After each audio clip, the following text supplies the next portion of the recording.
Hello everyone, Schweigert here for Lancaster Online with the Huddle's first post-game recap of the 2016 high school football season.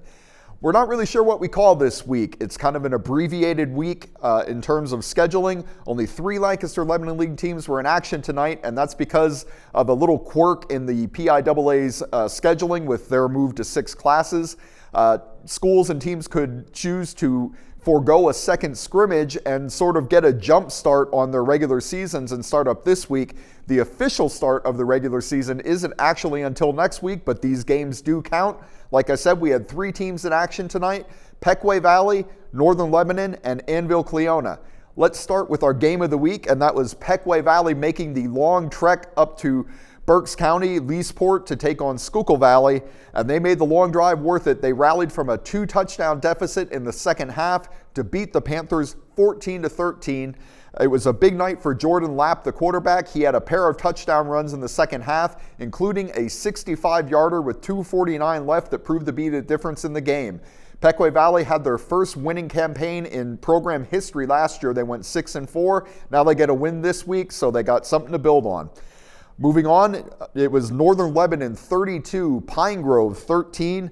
Big nights for quarterback Michigan Daub and running back Luke Funk. Daub, who is in his first varsity start, threw 3 touchdown passes for the Vikings, while Funk had 11 carries for 114 yards and a touchdown. And finally, it didn't end so well for Annville-Cleona. They were the only LL League team that lost tonight. The Little Dutchmen were clobbered by Trinity 55-27. This one started off in a bad way for Annville-Cleona, and it just sort of snowballed on them. Alex Schweigert took the opening kickoff 86 yards for a touchdown and added a 30-yard touchdown catch later in the half. The mercy rule was kicked in the second half for Annville-Cleona. They did get a couple late scores to make the score a little bit more respectable, but all in all, it was a pretty rough night for the Little Dutchmen. So that's it. Be sure to join us next week for our live coverage of the official start of the regular season. The rest of the LL League will be joining the fray next week. Until that time, be sure to follow Lancaster Online on social media for all your high school football news and updates. Until then, I'm Schweigert. Have a great weekend.